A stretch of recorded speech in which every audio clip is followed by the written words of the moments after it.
ជំរាបសួរបងប្អូនជាទីមេត្រីតើបងប្អូនស្គាល់ប្រាសាទក្រវ៉ាន់ទេ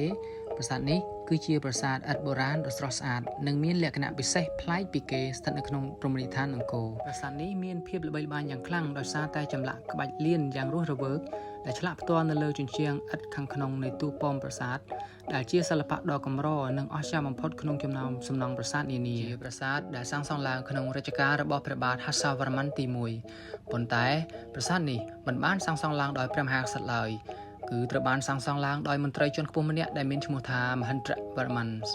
ជាមួយនឹងប្រជារាស្ត្រដែលរស់នៅជុំវិញប្រាសាទនោះបើនិយាយអំពីរចនាសម្ព័ន្ធនិងស្ថាបត្យកម្មតួប៉មទាំងអស់របស់ប្រាសាទនេះធ្វើអំពីឥដ្ឋបែរមុខទៅទិសខាងកើតនិងឈរតម្រៀបជួរគ្នាលើខឿនតែមួយតួប៉មកណ្ដាលគឺជាតួប៉មដែលធំនិងខ្ពស់ជាងគេទោះបីជាគ្រឿងសាងសង់ចម្បងធ្វើអំពីឥដ្ឋក៏ដោយប៉ុន្តែមានការប្រើប្រាស់ថ្មភក់ខ្លះៗនៅត្រង់ស៊ុមទ្វារផ្តែរនិងសសរពេជ្រជាងនាសម័យនោះបានប្រើប្រាស់ប្រហែលជាជ័ររុក្ខជាតិដើម្បីផ្សារភ្ជាប់ឥដ្ឋឲ្យជាប់គ្នាដោយតួប៉មកណ្ដាលនៅលើជញ្ជាំងខាងក្នុងមានចម្លាក់លៀនអំពីព្រះវិស្ណុចំនួន3ទម្រង់ព្រះវិស្ណុមានដៃ4គង់នៅលើគ្រុឌព្រះវិស្ណុឈានជើងមួយជំហានយ៉ាងធំ